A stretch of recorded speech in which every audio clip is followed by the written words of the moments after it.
klein bietjie terugblaai na Handelinge 6 toe, maar ons gaan hoofsaaklik in 7 vandag wees. Nou, ons is op ons reis deur Handelinge en ons het so 2 weke terug, het ons begin met Stefanus se verhaal. Stefanus was die eerste martelaar, die eerste Christelike martelaar. So ons het gekyk in die gedeelte in die boek van Handelinge waar die gemeente begin moan en hoe die apostels dan in wysheid opgetree het en gesê het, maar julle moet ons hiermee help. Alright, so hulle het hierdie 7 manne afgesonder en hulle is opgeroep tot die diakonia. So ons het bietjie gepraat oor diens in die gemeente en dat elkeen van ons opgeroep is tot diensbaarheid in die gemeente, dat die kerk en die werk van die kerk nie net 1 of 2 of 10 ouens se werk is nie, maar dat dit ons almal se verantwoordelikheid is. En een van my 7 manne wat gekies is, was die man met die naam Stefanus. En soos wat Lukas nou vir ons in Handelinge die storie van die vroeë kerk dokumenteer, so voel hy dis belangrik om vir 'n oomblik by hierdie ou stil te staan en die kamera in te zoom en iets oor hierdie ou te vertel. So Lukas sê vir ons oor Stefanus dat God aan hom baie genade en krag gegee het, dat hy groot wonders en tekens gedoen het. Maar terwyl Stefanus hierdie merkwaardige dinge onder die mense gedoen het, het daar 'n groep uit die Joodse gemeenskap teen hom in opstand gekom. En hulle het met hom begin redeneer, maar hulle was nie opgewasse teen die wysheid wat hy van die Heilige Gees ontvang het nie. En toe hulle nie met hom 'n argument kon wen nie, toe doen hulle dit wat ons eintlik so goed in ons konteks verstaan, hulle wend hulle self tot korrupsie. Hulle koop 'n klomp mense om 'n klomp leuns oor Stefanus te vertel. Soveel so, dat hy gevange geneem word en voor die Joodse raad gebring word. Nou jy kan daar waar jou vinger in is, net so met my terugblaai na Handelinge 6, en dan wil ek net vir jou so van vers 12 af gou lees. Handelinge 6 vanaf vers 12, hulle het die volk en die familiehoofde en die skrifgeleerdes opgesweep. Die het op hom afgestorm, hom gegryp en hom voor die Joodse raad gebring en vals getuies gekry om te sê, hierdie man wil nie ophou om dinge teen die heilige tempel en die wet van Moses te sê nie. Ons het hom moes sê dat hierdie Jesus van Nasaret die tempel sal afbreek en die voorskrifte wat Moses vir ons gegee het sal verander. Toe al die lede van die raad stip na Stefanus sit en kyk, sien hulle dat sy gesig soos die van 'n engel lyk. Verstop dit gou vir 'n oomblik daar. Ek wil net kortliks stil staan by vers 15, voor ons aanbeweeg na Stefanus se antwoord op hierdie aanklagte teen hom. Sien net saam met my 2 goed raak hierso. Nommer 1, Stefanus se gesig lyk soos die van 'n engel. En nommer 2, al die lede van die Joodse raad en almal wat hom soontoe gebring het, sien dit ook. 2 belangrike goed. Nou die Bybel is nie vir ons baie duidelik oor presies wat die Joodse raad hier sien nie. Ons lees nie pertinent dat sy gesig geblink het of geskyn het of whatever het nie, maar wat ons wel hier optel is dat die hele Joodse raad hierdie bonatuurlike uitstraling in Stefanus se gesig sien. Right. God se heerlikheid skyn op Stefanus. Maar rondom hom sit mense met harde harte. Hulle sien dit, hulle sien hierdie bonatuurlike ding gebeur, hulle sien hierdie bonatuurlike krag wat van, of heerlikheid, wat van Stefanus af gereflekteer word, maar hulle weier om die knie te buig. Hier is my punchline, en ek weet, goeie prediking gee nie die punchline voor die tyd nie, maar ek wil hom instamp vanmôre. So hier is my punchline vir die res van hierdie boodskap. Dis moontlik om die heerlikheid van God te sien en nog steeds 'n hart te hê wat nie daarop reageer nie. Hier is nie 'n geïsoleerde insident waar iemand se gesig iets wys van die heerlikheid van God nie. Dit gebeur op 2 ander plekke in die Bybel. Ek gaan net jou terugvat na die eerste geval waar dit gebeur, en ek gaan jou los om die tweede geval te gaan soek. En as jy hom nie kry nie, dan kan jy vir my 'n WhatsApp stuur, dan sê ek vir jou waar dit is, of wat dit is. Maar ons sien hierdie op 'n ander plek in die Bybel ook gebeur. En die eerste plek waar dit gebeur, is in Eksodus 33 en 34. Moses gaan teen die berg op, en hy praat met God, en dan vra hy vir God, om sy heerlikheid te kan sien. En dan ken julle die storie, God sê vir Moses, niemand kan my heerlikheid sien en bly leef nie, maar ek sal by jou verby beweeg, Moses, en ek gaan jou in hierdie rotskeer toehou met my hand. En God het dit gedoen, en hy het verby Moses beweeg, maar hy het vir Moses toegehou, so Moses het hom nie gesien nie, en toe Moses kan sien, toe sien hy letterlik eintlik net, die Bybel se teks sê, the hindquarters. So hy het net God se agterkant gesien. Letterlik, net God se agterkant gesien. En nadat Moses God gesien het, alhoewel dit net die agterkant van God was, het sy gesig geskyn. Daar staan letterlik het geskyn. Soveel so, dat toe hy na die mense toe teruggaan, moes sy gesig met 'n doek bedek, sodat hulle nie bang word vir hoe hy skyn van die heerlikheid van God nie. Hoekom het Moses se gesig geblink of geskyn of noem dit wat ook al jy wil? Dit was die gereflekteerde heerlikheid van God. Dit was nie Moses wat nou ewe skielik uit sy eie uit begin blink het en hy's nou so grand en so rein nie. Nee, hy het 'n spieelbeeld geword van God se heerlikheid.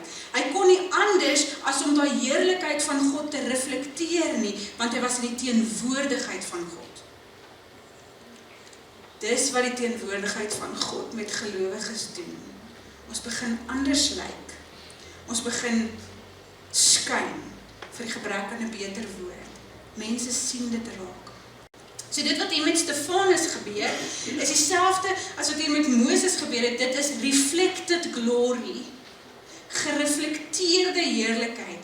Want jy sien, wanneer 'n hart oop is vir God, en ontvanklik is vir God, en gaan stil word in die teenwoordigheid van God, dan begin dit vanself God se heerlikheid reflekteer. Maar wanneer 'n hart hard is, kan dit nog steeds die heerlikheid van God sien, maar dit verwerp. So Stefanus was so gevul met die Heilige Gees, dat hy nie anders kan as om op hierdie oomblik die heerlikheid van God te reflekteer nie. Hy was nie gefokus op die haat en die woede van hierdie mense, hierdie aanklaers rondom hom nie. Omdat die Heilige Gees in hom was hy so gefokus op God en nie op mense nie. En daarom kon hy ook in hierdie benarde situasie die liefde en die genade en die sagtheid, die heerlikheid van God reflekteer. Dit was so anders as die gesigte wat hier rondom hom gestaan het. Almal wat na hom gekyk het met woede, wat gereed was om hierdie man se lewe te neem. Maar ek dink nie dat sy gesig net anders gelyk het nie. Ek dink dat sy gesig wel, as ek dit nou mag sê, op 'n manier geskyn het van die heerlikheid van God. Want dis wat ons by Moses sien gebeur. Sy gesig het geblink. Daar was iets wat uit hom uitgestraal het. Dit was nie net 'n ou wat daar gestaan het nie. Hy moes sy kop met 'n doek bedek, sodat die ouens nie skrik vir hom nie. So nou is ons in Jerusalem, ons is voor die Sanhedrin of die Joodse Raad. Dink jou 'n moderne hofsaal situasie in. Die man in die beskuldigde bank se gesig lyk soos die van 'n engel. En hy word aangekla van twee goed. Van lastering teen twee van die belangrikste goed in die Joodse godsdienst, naamlik die tempel, die teks sê vir ons die heilige tempel, en die wet van Moses. En die Joodse geloof is op hierdie twee goed gebou. En hierdie twee goed gewortel. En nou kla hulle vir Stefanus aan dat hy teen hierdie twee goed praat. En dan in Handelinge 7 betree ons die toneel waar die hoëpriester nou vir Stefanus vra, is dit waar? Is wat waar? Is dit waar dat jy teen die tempel en teen die wet van Moses praat? Of gepraat het? En dan kom Stefanus se antwoord. Nou as jy hom gaan lees, is 'n taamlike lywige stuk, en ons het nie vanoggend tyd om die hele een te lees nie, so ek wil hê jy moet saam met my vanaf vers 44 lees. Handelinge 7 vanaf vers 44. Ons voorvaders het die tent met die getuienis by hulle in die woestyn gehad. So hy praat hierso van die tent van ontmoeting, die tabernakel. Okay, so hy het hulle nou eers deur hulle geskiedenis gevat en vir hulle vertel van Abraham tot by Moses en nou is hulle in die woestyn. So hy het hulle die hele Ou Testamentiese geskiedenis les gegee. En dan sê hy, ons voorvaders het die tent met die getuienis by hulle in die woestyn gehad. Moses het dit op bevel van God gemaak volgens die voorbeeld wat hy gesien het. Die volgende geslag het die tent ontvang en het saamgeneem toe hulle onder leiding van Joshua die land in besit geneem het waaruit God die inwoners voor ons voorvaders uitverdrywe het. Dit het daar gebly tot die tyd van Dawid. God was vir hom goed en Dawid het gevra om toegelaat te word om vir God 'n tempel te bou vir gebruik deur die nageslag van Jakob, maar dit was Salomo wat die tempel gebou het. God, die Allerhoogste, woon egter nie in geboue wat deur mense gemaak is nie. Soos die profeet dit stel, die hemel is my troon en die aarde die rusplek vir my voete, sê die Here. Watter soort huis sal julle tog vir my bou, of watter plek as my rusplek? Het ek nie self al hierdie dinge gemaak nie? Julle hardkoppiges, julle is heidens in julle harte, julle is doof vir die woord van God, julle weerstaan altyd die Heilige Gees. Soos julle voorvaders gemaak het, maak julle ook. Was daar ooit 'n profeet wat nie deur julle voorvaders vervolg is nie?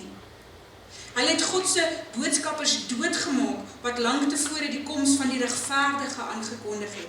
Nou het julle self die regverdige verraai en vermoor. Julle is die mense wat deur bemiddeling van engele die wet van God ontvang het, en tog het julle dit nie gehoorsaam nie. Toe die lede van die Joodse raad dit hoor, het hulle van woede op hulle tande geknars. Maar Stefanus, vol van die Heilige Gees, het opgekyk na die hemel en die heerlikheid van God gesien.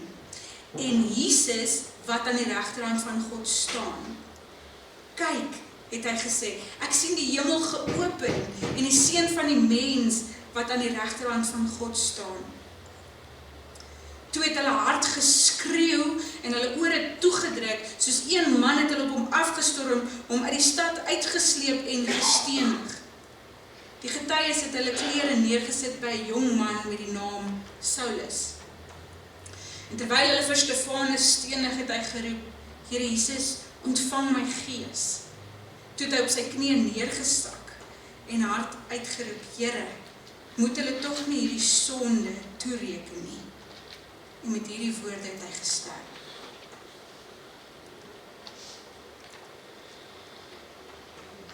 Ek wil gehelp om in die regte denkraamwerk te kom, wanneer jy hierdie teksgedeelte so 'n bietjie in jou gees bepeins vanmôre.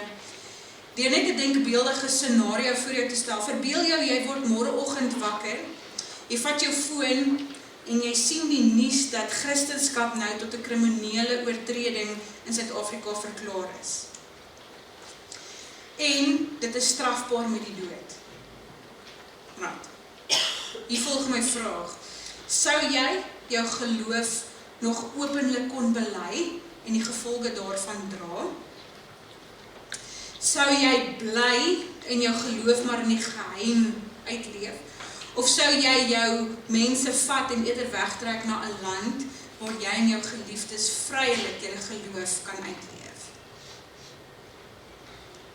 Nou hoef jy nie jou antwoord met enige iemand te deel nie, maar ek wil net hê jy moet 'n stuk eerlikheid vanmôre met jouself hê. Want ek dink ons sal baie keer met groot bravade hierop antwoord en sê, nee, ek sal ons soos my geloof leef. Maar ek weet nie of dit regtig waar is van ons almal nie.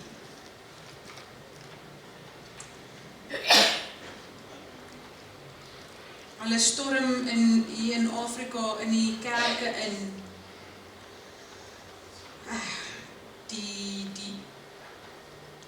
Die moslims, die ekstremiste. En dan sê hulle vir daai ouens, hulle moet hulle geloof, wat is dit, deny, wat sal dit in Afrikaans wees? Afsê, ontken. En dan staan hulle reg om daai ouens 'n skoot in die kop toe te dien of hulle koppe af te kap.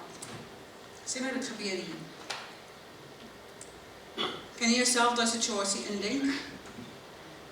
En wat sal jou reaksie daarop wees?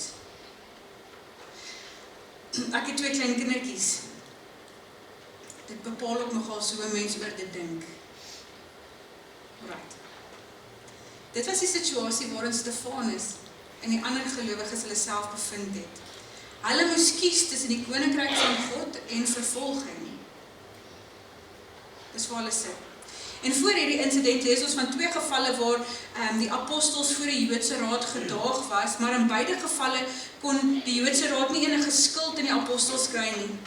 En hulle was nie gelukkig met wat die apostels gedoen het nie, maar want hulle het in die naam van Jesus gepreek en het mense gesond gemaak, maar hulle kon niks kry wat die apostels doen waarop hulle aangekla kon word nie. Maar uiteindelik het die Joodse owerhede 'n Christen gelowige op definitiewe kriminele aanklagte in die hof. En die klagtes wat teen hierdie ou ingebring word, was dat hy laster teen die tempel en teen die wet van Moses, die 2 pilare van die Joodse godsdiens. En in die hof vra hierdie hoofpriester vir Stefanus, in hierdie hofsituasie, vra die hoofpriester vir Stefanus, is dit waar? Is dit regtig so dat jy teen die heilige tempel en teen die wet van Moses praat? En dan wat op hierdie vraag volg, is verrassend. Dis nie die tipe antwoord wat jy in hierdie situasie sou verwag nie. Inteendeel, eintlik lyk Stefanus se antwoord so 'n bietjie irrelevant te wees, want dit lyk asof dit 'n lesing in Ou Testamentiese geskiedenis is. Maar dit laat my dink, en Stefanus het soveel parallelle, sy storie het soveel parallelle met Jesus se verhaal. Dit laat my dink aan toe Jesus saam met die Emmausgangers gestap het. Hulle het nie vir Jesus erken nie, na Jesus se opstanding. En wat het Jesus gedoen? Hy het hulle deur die Ou Testament gevat, deur die geskrifte gevat, en hy het vir hulle gewys hoe alles na die Messias toe wys. En hier kom Stefanus, en in hierdie situasie waarin hy beland, doen hy presies dieselfde. Hy gebruik die Ou Testamentiese geskiedenis om iets oor God aan hierdie mense te openbaar. En wat interessant is wat Stefanus hier besig is om te doen. Hy's op 'n baie subtiele manier besig om hierdie verhoorsituasie om te keer. Terwyl hy eintlik in die beskuldigde bank sit, terwyl hulle 'n aanklag teen sy geloof ingebring het, is hy besig om hierdie verhoor om te draai. Hy is besig om die Joodse raad in die beskuldigde bank te sit. En Stefanus se antwoord is eintlik, as jy dit so daarna gaan kyk, die mees briljante toespraak wat in die Nuwe Testament gemaak word. Dis 'n antwoord vol goddelike wysheid wat spreek van die inspirasie van die Heilige Gees in 'n moeilike situasie. Maar wat ek wil hê jy moet raak sien, en dit is belangrik om raak te sien, is dat Stefanus nie vir Jesus of die evangelie hier probeer verdedig nie. Hy probeer nie Jesus op 'n manier regverdig nie. Hy's net besig om te deel wat hy glo. Baie gelowiges, en miskien is dit jy vanmôre, voel, ek is nie opgewasse om my geloof met ander te deel nie. Iemand het net nou die dag vir my gesê, ek deel nie sommer my geloof nie, want ek is bang, mense vra vir my vrae wat ek nie kan antwoord nie. Luister hier, Basilea familie. In Handelinge 1 sê Jesus, ek gaan die Heilige Gees stuur, sodat julle my getuies kan wees. Jy's nie opgeroep tot Jesus se verdediging nie, jy's opgeroep tot Jesus se getuie. Jy moet getuig van wat jy weet van Jesus, en jy moet getuig van wat jy al ervaar het van Jesus. Die Heilige Gees sal die oortuigwerk doen. Moenie in die strik trap om mense te probeer oortuig van Jesus nie. Wees jy net getrou in jou getuienis van God se genade, van Jesus se verlossing en van die werking van die Heilige Gees. En as jy dit doen, dan sal nie eers die mees geleerde fariseer met jou kan redeneer nie. Right. Die fariseërs luister eers, maar soos hulle besef wat Stefanus hier besig is om te sê en hulle gekonfronteer word met die waarheid, begin hulle letterlik hulle ore toedruk. en hulle begin hulle doof hou vir sy woorde. Luister, Basileia familie, nie almal teenoor wie jy gaan getuig, gaan ontvanklik wees vir die waarheid van jou woorde nie. Beteken dat jy moenie getuig nie, nee, inteendeel. Dit moet jou nie verhinder om steeds in liefde van die verlossing van Jesus te vertel nie. Maar nie almal gaan altyd daarvoor ontvanklik wees nie. Wat Stefanus hier doen, is nie om vir Jesus of vir homself of vir die Christelike geloof te verdedig nie. Wat hy doen, is om hulle eie verstaan van hulle eie geloof te bevraagteken. Wat Stefanus hier in 'n neutedop sê is, ek is gebore Jood.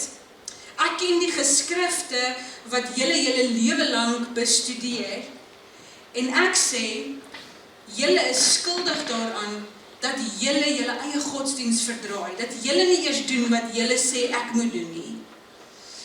So in sy getuienis is daar eintlik 2 aanklagte wat Stefanus voor hierdie Joodse raad lê. In die eerste plek sê Stefanus dat die Joodse raad vir God probeer inperk.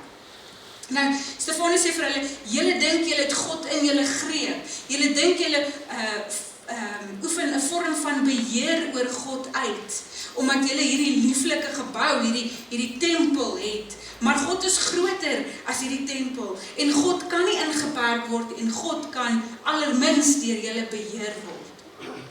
En Stefanus bewys hierdie punt aan hulle, deur te sê, elke keer wat God met die hele voorvaders gepraat het, was dit buite die beloofde land gewees.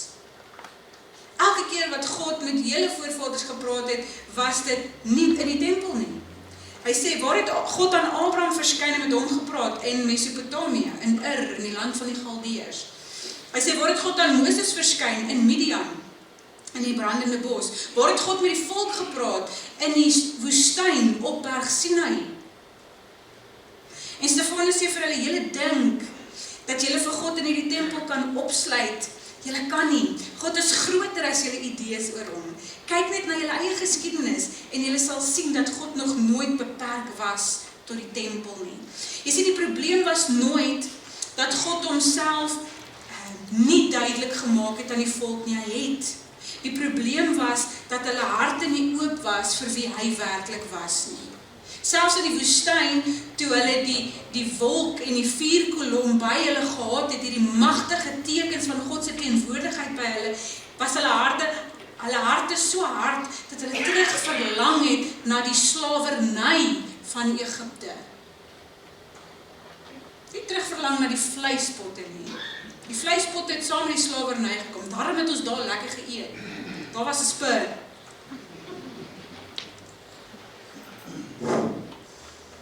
Vir die gebrek aan 'n beter restaurant. As jy fancy wil eet in Witbank, gaan jy spur toe. God se heerlikheid was nog altyd sigbaar. Hulle harde harte het gekies om dit te ignoreer. Stefanus vat dan sy verduideliking nog verder en hy wys die Joodse raad daarop dat die simbool van God se teenwoordigheid by hulle, toe hulle in die woestyn was wat? 'n tent. 'n tabernakel. 'n tent was die simbool van die ontmoetingsplek tussen God en mens. Hoekom 'n tent? Want 'n tent is nie vas op een plek nie. Hulle moes hom telke male optel en met hom trek en na waar hulle is hom weer neersit. Met ander woorde, God het saam met hulle beweeg. 'n tent is beweeglik, draagbaar. Die tent het gegaan waar die volk gegaan het. En wat sê Stefanus hiermee vir die Joodse raad? Hy sê vir hulle, God is on the move. God is on the move. God is aan die beweeg. God kan nie op een plek gehou word nie. God is verseker nie 'n God wat tot die mure van 'n tempel beperk kan word nie. God is nie 'n God wat deur mense gemaak is of deur mense beheer kan word nie. Hy sê vir hulle, God wou nooit eers 'n tempel gehad het nie. God het gesê, die hemel is my troon en die aarde is die rusplek van my voete, en wat 'n soort huis kan julle tog vir my bou, want ek self het die hele aarde geskep. Dis myne. Stefanus sê, God, die Allerhoogste, woon nie in geboue wat deur mense gemaak is nie. Vriende, ek lees hierdie woorde van Stefanus en dan besef ek net dat ons, net soos die Joodse Raad, hierdie diep geneigtheid het om God te probeer inperk, om God te probeer beheer, om God te probeer vasvang in ons mensgemaakte konstrukte. Dis amper asof God vir ons veiliger voel as ons hom in 'n boksie kan sit. Maar die oomblik wat jy vir God, die Almagtige, in 'n boksie sit, nies vir jou, is dit nie meer God nie. Dan is dit jou idees oor God. Hoekom doen ons dit? Want 'n God wat ons kan beheer, voel vir ons veiliger en makliker as 'n God wat ons konfronteer en 'n God wat ons beweeg. En konstrukte is nie net 'n kopprobleem nie, dis ten diepste 'n hartprobleem. Dis harde harte wat probeer om God kleiner en meer hanteerbaar en verteerbaar te maak. Nou van die konstrukte waarmee mense God wil vasvang. En ek praat vandag in Hebreë en ek bid dat die Heilige Gees jou persoonlik sal kom oortuig van die konstrukte waarmee jy God probeer vasvang. Maar van daai konstrukte sluit in ons kerklike tradisies. Ons raak so gewoond aan hoe ons dinge doen, dat dit later vir ons voel, dis die enigste regte manier. Ons begin dink, ons het die Bybelse manier hierbeet. Ons begin dink, ons styl is die regte styl, of ons verstaan dit beter as ander kerke. En sonder om agter te kom, skuif ons toewyding aan God eintlik na lojaliteit aan 'n sisteem. Kerkmusiek is een van daai konstrukte waarin mense God wil vasvang. Party glo aanbidding kan net gebeur met 'n orgel en met 'n gesangeboek. Ander voel weer, nee, daar moet energieke, moderne musiek gebruik word. Party voel, dit moet net in 'n sekere taal wees.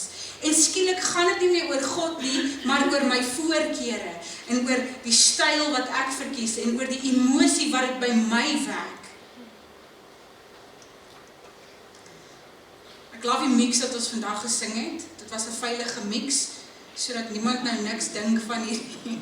Ons het Engels gesing, Afrikaans gesing, ons het jeugsangbundelliedere gesing, en ons het 'n gesang of 2 dae gesing, en ons het ietsie modern gesing. Ons is veilig. Ons is veilig. Nee, maar dit is hoekom die musiekbediening in enige kerk, gaan kyk maar, ek was nou al, hierdie is my 3de kerk, hoor, nou die 3de een waarby ek werk. Maar, gaan kyk by elke kerk, is die musiekbediening hierdie mynveld vir konflik. Want elke ou voel, hy weet beter wat die Here hier van ons verwag. En later gaan dit nie meer oor musiek nie, maar oor ons behoefte om God te beheer deur die musiek wat ons kies, en hoe ons dit doen, en hoe ons dit verkies. En dan is daar geloofsgewoontes, nog so 'n konstruk waarmee ons God probeer vasvang. Ons bou vir onsself hierdie klein geestelike roetines. Ek moet my gebed op 'n sekere manier bid, né? Dis hoekom ons almal se tafelgebede dieselfde klink. Wie van julle kom uit so 'n huis uit waar jou pa elke Sondag, of nie elke Sondag, elke keer as hy gebid het, dieselfde gebed gebid het, dat jy het al soos 'n rympie opgesê het, né? Okay, dis hoekom ons bou vir onsself hierdie geestelike roetines. Ons bid op 'n sekere manier, ek moet my Bybel lees op 'n sekere manier, ek moet sekere geestelike oefeninge doen voor ek voel ek kan by God se voete gaan sit. En hoor my mooi, daar's niks om verkeerd om geestelike roetines en gesonde roetines te hê nie, maar dit raak 'n probleem as die middel die doel word. En wanneer ons begin dink, ek moet deur hierdie aftieklysie gaan voor ek na God toe kan kom, of voor ek by God kan hoor. Okay, kom ek maak dit prakties vanoggend. Vriende, dit is moontlik om in die regte kerk te wees, en die regte liedere te sing, en die regte geloofsgewoontes te hê, en steeds die lewende God te mis. Dit is wat met die Joodse Raad gebeur het. Hulle het die tempel gehad, hulle het die wet gehad, hulle het tradisies en gewoontes gehad wat ryk was aan betekenis. Maar toe God self in hulle midde kom staan, toe kruisig hulle hom. Hulle kon hom nie erken vir wie hy was nie. Hoekom nie? Want hulle het hom nie geken vir wie hy was nie. Ons konstrukte is al daai goed wat ons 'n valse sin van godsdienstige geregtigheid gee. Right. Dis hoekom Stefanus se woorde so ontstellend is. God woon nie in geboue wat deur mense gemaak is nie. Met ander woorde, God kan nie vasgevang word in jou stelsel nie. God kan nie beperk word tot jou styl nie. God kan nie beheer word deur jou roetines nie. God pas nie in ons konstrukte nie. Ons moet in sy teenwoordigheid inbeweeg. Nou die tweede plek sê Stefanus dat die Joodse Raad nie eers self die wet van Moses onderhou nie. So, dit wat Stefanus volgende sê is wat die Joodse Raad so woedend gemaak het, dat hulle hom met klippe doodgegooi het. Hy trap hier op hulle tone. Wat sê Stefanus vir hulle? Hy sê dat hulle, die volk van God, die Joodse Raad, van die eerste dag af wat Moses die wet gegee het, geweier het om die wet te gehoorsaam. Terwyl Moses nog op Berg Sinaï was, besig was om op te tree as die skakel tussen God en die volk, besig was om die wil van God te kry en dit neer te pen, sodat die volk nie daarvan sou afwyk nie, het hulle al reeds vir Aaron gevra om vir hulle 'n goue kalf te maak. En hulle het hulle oorbelle afgehaal en die ringe aan hulle arms en hande afgehaal en hulle het dit vir Aaron gebring en hulle het dit gesmeld en hulle het 'n beeld gemaak en toe hulle partytjie tot eer van hulle eie handewerk.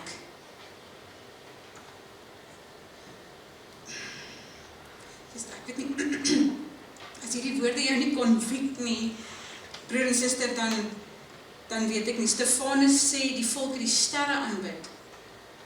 Dit klink vir ons vreemd. Nie so vreemd nie. Hoe interessant is dit dat mense vandag hulle self nog steeds na die sterre wend. Kan nie wag dat my nuutste tydskrif uitkom, dat ek kan sien wat die sterre voorspel nie. Vandag nog kies mense die sterre bo God. Wat die sterre sê, bo wat God sê. En dan kom die ergste aanklag van almal. Stefanus sê dat God telke male profete na hulle toegestuur het. God het boodskappers na hulle toegestuur en die volk het elkeen van hulle doodgemaak. Ons hou nie van wat jy sê nie. Weg is jy, dood is jy. Stefanus werk hom op na hierdie punt toe. Hy sê, die punt is, dat die Joodse Raad die wet het. Hierdie wet wat hulle nou kamstig so vurig teen Stefanus se lastering daarvan verdedig. Maar as hulle die wet het, en so ernstig oor die wet is, soos wat hulle voorgee om te wees, hoekom het hulle die grootste profeet met 'n hoofletter, van almal, die een waaroor Moses al geprofeteer het, verraai en doodgemaak? Hy sê vir hulle, julle is die mense wat deur bemiddeling van engele die wet van God ontvang het, en tog gehoorsaam julle dit nie. Hy sê, elke profeet wat gestuur is om julle op die regte pad te help, het julle vermoor. Hy sê, nou het julle ook die Messias, die regverdige, vermoor. En dan kom die laaste aanklag, hy sê, julle weerstaan die Heilige Gees. En as ek hierdie woorde lees, dan sien ek nie net hierdie briljante toespraak wat Stefanus lang gelede gemaak het nie, maar ek sien 'n aanklag teen die kerk van vandag. Want ons verset ons net so teen God. Ons rebelleer net so teen God se wil. Ons weerstaan die werking van die Heilige Gees net so. Hoe lyk dit vandag? Dit lyk vandag soos mense wat sê hulle glo die Bybel, maar dan kies watter dele ons in praktyk wil beoefen en gehoorsaam en watter dele nie. Ons sê die hele Bybel is die woord van God, maar hierdie verse moet ons dalk op 'n ander manier interpreteer.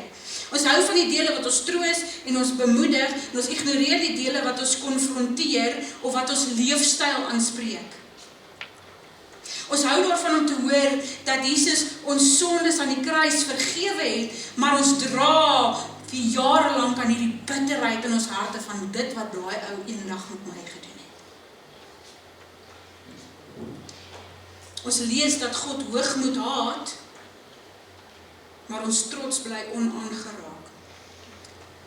Hoe lyk dit vandag? Dit lyk soos mense wat Sondag in die kerk sit en hulle hande oplig in aanbidding en Maandag by die werk instap en vloek en skel en skree. Ons ken dit. Ons ken daai ervaring. Sondag is jy hier, jy is in die zone, jou oë is op die kruis, jy beleef die teenwoordigheid van God. En maar dan kom maandag en jy stap by die werk in en dis 'n ander atmosfeer wat jy daar voel. En dan is jy sommer kort af met mense en jou geduld is min en dun en jy sê goed waar jy later spyt. Dis wat het verander. God het nie verander nie. Ons harte het geskuif. God se heerlikheid was ook daar, want God is nie beperk tot 'n plek nie. Maar my hart is nie ingestel op God nie. Hier by die kerk is dit maklik om in die zone te wees. Is dit maklik om ingestel te wees. Maar daar, by die werk, tussen my kollegas, wat my so kwaad maak. Daar is dit maklik om my oë van die heerlikheid van God af te haal.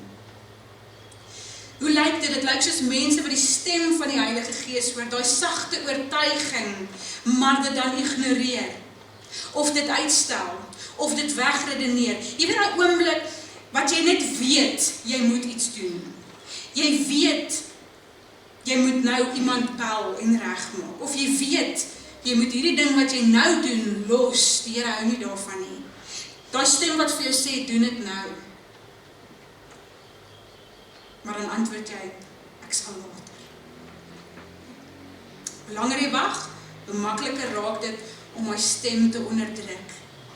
Dis nie omdat God ophou praat nie, dis nie omdat God sy heerlikheid van ons af weggevat het nie, maar dit is omdat ons harte verhard. Ons wil nie luister nie, ons wil nie hoor nie. Hoe lyk dit? Dit lyk soos 'n kerk wat baie weet, maar min doen. Baie praat oor die waarheid, maar min wat bereid is om die koste van gehoorsaamheid te dra. Ek sal nie op daai uitbou nie. Vriende, dis presies wat Stefanus vir die Joodse Raad sê. Julle het die woord, maar julle leef nie daarvolgens nie. Sien jy die patroon? God praat, God openbaar homself, God lei, God wys sy heerlikheid, maar harde harte weerstaan hom. Dis nie 'n gebrek aan openbaring nie. Dis nie 'n gebrek aan God wat hier is nie. Dis harde harte wat God weerstaan. Ons het die Heilige Gees. Ons moenie sy werking en leiding weerstaan nie. So Stefanus sê, dis my aanklag teen julle, Joodse Raad, dat julle God probeer inperk en beheer, en dat julle teen die wil van God verset. Nou was die familie Stefanus se toespraak noop my om vanoggend die vraag te vra. Vir myself, is ek seker dat hierdie aanklagte nie ook vanmôre voor my gelê kan word nie? Is ek seker dat ek nie vir God probeer inperk met my denke en my godsdienstige konstrukte nie? Is ek seker dat ek my nie teen die wil en die leiding van die Heilige Gees verset nie? En ek wil dieselfde vir jou vra vanmôre. Is jy seker? Jy's meer soos Stefanus as die Joodse Raad. Stefanus se aanklaers was so woedend vir hom oor dit wat hy gesê, dat hulle ore toegedruk het en geskree het. Hulle wou eenvoudig nie meer na hom luister nie. Dis amper soos 'n ouer wat met 'n kind praat. Ons is nou in daai fase. En vir die beskerming van die persone gaan ek nie nou name noem nie, né? Maar ons is in daai fase waar ons besluit of ons vir mamma en pappa gaan luister. Né? Daar waar ons besluit of is dit die moeite werd. So die eerste keer luister ons nog half. En dan is ons 'n bietjie huiwering. Die tweede keer kry ons 'n dramatiese oorrol. Ek kan nie onthou dat ek my ooit so van my maag gerol het nie. Maar 'n oorrol en wag vir dit 'n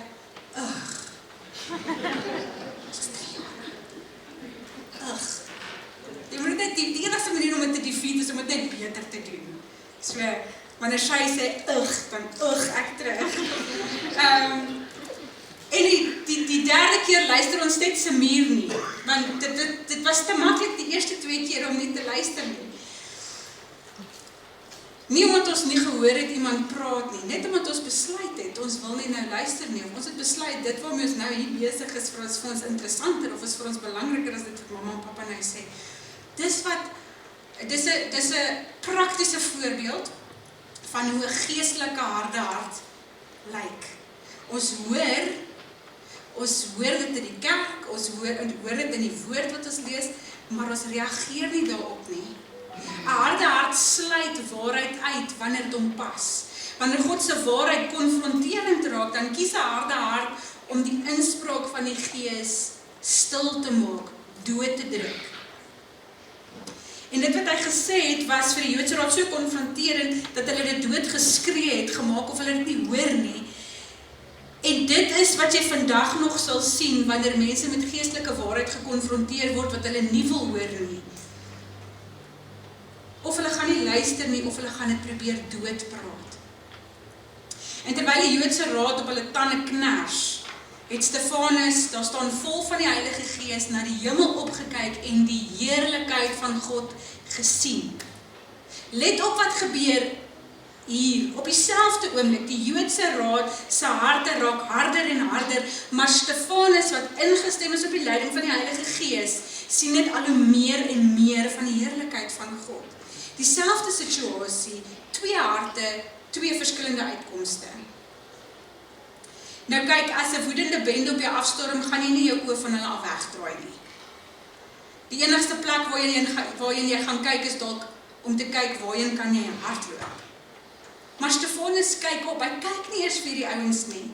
En God gee in sy genade vir Stefanus 'n voorsmaak van die hemel. En vir 'n oomblik wys God vir Stefanus sy heerlikheid. En vers 57 sê dan, sê Stefanus, kyk, ek sien die hemel geopen en die seun van die mens wat aan die regterhand van God staan. Kom ons pause net gou hier vir 'n oomblik. Ek wil nie by hierdie detail verbygaan nie, want ek het iets hieroor raak gelees wat my diep geroer het. En ek hoop dit doen dieselfde vir jou vanmôre. Stefanus kyk op, hy sien die heerlikheid van God en hy sien ook vir Jesus. En waar is Jesus? Hy staan aan die regterhand van God. En dit is so 'n belangrike detail dat dit 2 keer gesê word. In die vers voor hierdie een en dan Stefanus wat uitroep, kyk, ek sien vir Jesus staan aan die regterhand van God. So kom ek vat jy net gou na ons geloofsbelijdenis toe. Kan julle hom nog onthou? Ek glo in God die Vader, die Almagtige, die Skepper van die hemel en die aarde, en in Jesus Christus, sy enige gebore Seun, ons Here, wat ontvang is van die Heilige Gees, gebore is uit die Maagd Maria, wat gelei het onder Pontius Pilatus, gekruisig is, gesterf het en begrawe is en ter helle neergedaal het, wat op die 3de dag weer opgestaan het uit die dode, wat opgevaar het na die hemel en sit aan die regterhand van God. Right, sit. Ons geloofsbelijdenis sê dit, ons Bybel sê dit, Jesus sit aan die regterhand van God. Dis die groot eer wat die hemelse Vader aan Christus gegee het. Nadat hy opgevaar het, het hy vir hom 'n troon gegee om op te sit, en alle mag en gesag in die hemel en op aarde is aan Jesus gegee. Jy gaan Jesus sien sit in die hemel, in die posisie van heerskappy, in die posisie as hemelse regter. Sit daar. Dis onafwendbaar dat elkeen van ons eendag voor die regterstoel van Jesus gaan staan. Jesus is die hemelse regter. Maar, en hier is die punt wat ek by R.C. Sproul gelees het, en ek nie kan help om vanoggend met julle te wil deel nie. Hy sê, as jy jou 'n gewone hofsaal situasie indink, dan sal net 2 mense wat staan. Die aanklaer en die prokureur vir die verdediging. Wat doen die regter? Hy sit. Hy of sy sit. Hy sit op hy sit op die regstoel, die bank. Hy bly die hele verhoor sittend. Stefanus, en as hy opstaan, dan staan almal op. Okay, maar Stefanus staan tereg hier voor hierdie hof van Israel, en toe hy opkyk, sien hy Jesus aan die regterhand van God, op sy gewone plek, die regterhand van God, maar net een klein detail is anders, Jesus sit nie, hy staan. Sien julle mooi nou? Right, kom ek pak het vir jou uit. Denk jou net in. Okay, jy is op verhoor vir jou lewe, jy kom in die hof, jy sit, jy het gepleit, jy is onskuldig, en nou kom die aanklaer en hy sê waaroor jy alles skuldig is en al die misdade wat jy gepleeg het, en al die aanklagtes teen jou, en wanneer hy klaar is, dan sê die regter, okay, nou is dit die prokureur vir die verdediging se beurt om sy openingsverklaring te lewer. En ek kyk langs jou en daar's niemand. Daar's niemand. Daar's geen prokureur vir die verdediging nie. Wat dink jy gaan van jou saak word? Jy's nie opgewasse om jouself hier te verdedig nie. Daar's niemand om jou te verdedig nie. En dan skielik staan die regter van die bank af op en hy kom af na die vloer toe. En hy gaan staan voor die regbank en hy sê, edelagbare, ek is die verdediging. Ek is hier. Ek verteenwoordig die verdediging. Nou kom ek sê vir jou, daar is nie 'n verhoor wat jy sal verloor as die regter ook jou verdediging is nie. Maak dit sin? Trek ek myself hier reg uit met my snaakse prokureursterme, ek moes al hierdie goed gaan nagaan, ek is nie altyd seker of praat ek die regte goed nie. Dis wat met Stefanus gebeur. Jesus staan op om hom te verdedig. Die hemel is oop, kyk, daar is die regter van die hemel en hy staan. Hy sit nie om my te veroordeel nie. Hy staan om my te verdedig. En uiteindelik, die uiteindelike verskil wat ons tussen Stefanus en die Joodse Raad sien is dit, terwyl hulle op hom afstorm, verteer deur woede, het hy die hemel sien oopgaan en Christus vir sy verdediging daar sien staan. En dis uiteindelik die kern van die hele boodskap. God se heerlikheid was teenwoordig, maar die harde harte van die Joodse Raad het dit verwerp, terwyl Stefanus se hart ingestel was op die leiding van die Heilige Gees, kon hy sien wat Jesus werklik vir hom doen. Die kontras tussen die Joodse Raad en Stefanus was dit, onvergenoegsaamheid teenoor absolute vrede. Terwyl hulle aangehou het om hulle harte te verhard, het Stefanus die heerlikheid van God gesien. En die groot verskil is, die een groep het hulle ore toegedruk, die ander ene het sy oor doelbewus op Jesus gehou. Dieselfde oomblik, twee harte, twee reaksies. Ek is amper klaar. Terwyl hulle klippe gooi, bid Stefanus. En is juis in sy gebed wat ons dan sy gelykvormigheid aan Jesus sien. Want hy bid presies wat Jesus aan die kruis gebid het. Here Jesus, ontvang my gees. En sy laaste gebed is, moet hulle nie die sonde toereken nie. En toe sterf hy. Die grootste tragedie van Handelinge 7 is nie dat Stefanus gesterf het nie. Die grootste tragedie is dat mense die heerlikheid van God gesien het en hulle harte verhard het. Hulle het dit gesien in Stefanus se gesig aan die begin, hulle het dit gehoor in sy woorde, hulle het dit gesien toe hy die hemel sien oopgaan, moes hulle sien, hier's iets anders wat hierdie ou sien, maar hulle harte het geweier om die knie te buig. En as ek eerlik is, dan, vriende, is dit nie net 'n storie oor hulle nie, dis 'n spieël vir ons wat vanoggend opgehou word. Want God openbaar nog steeds sy heerlikheid in sy woord, deur sy gees, in oomblikke soos hierdie, in hierdie diens, maar die vraag is, nie of wys God homself en maak God homself bekend nie. Die vraag is eerder, wat doen my hart wanneer ek die beweging van die Heilige Gees hier voel? Wat doen my hart wanneer ek die influistering van die Heilige Gees hoor? Word my hart sag of raak het stil harder? Buig ek of redeneer ek het weg? Luister ek of druk ek my ore toe?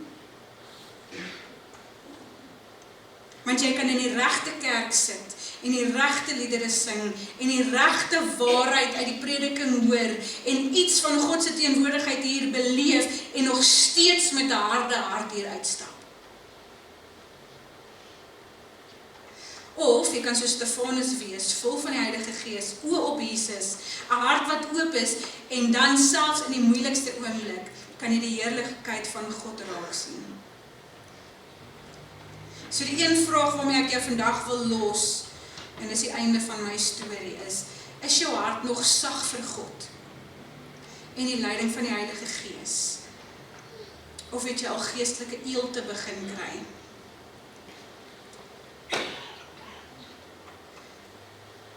Kou net gou vir 'n oomblik aan hom.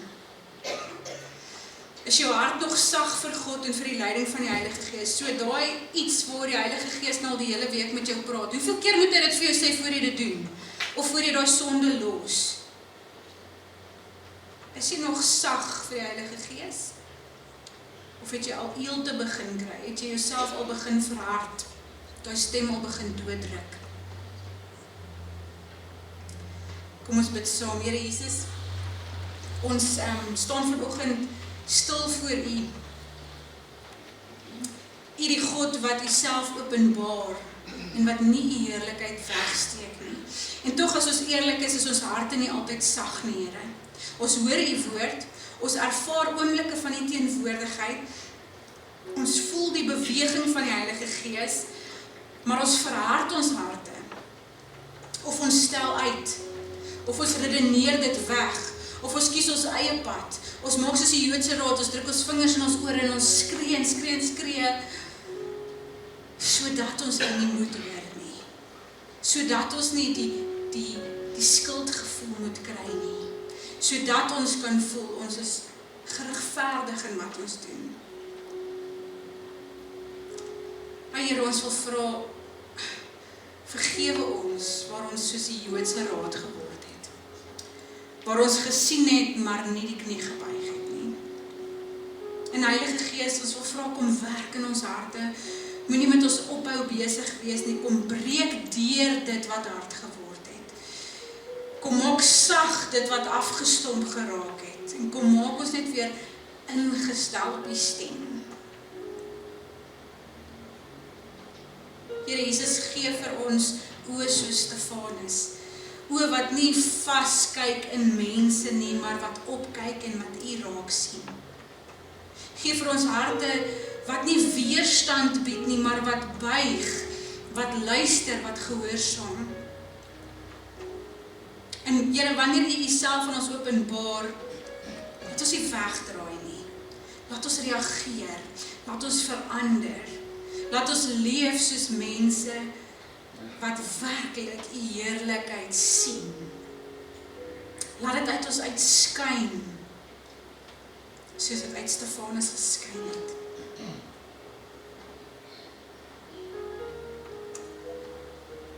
Kom vat ons harte van klip, Here, en kom gee vanmôre vir ons weer harte van vlees, sagte harte.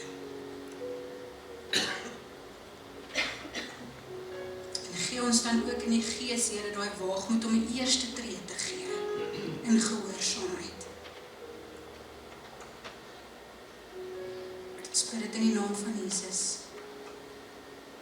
die opgestane Seun van die Almagtige Vader, wat sit op die regterstoel, maar wat staan in my verdediging, aan die regterhand van God. Amen.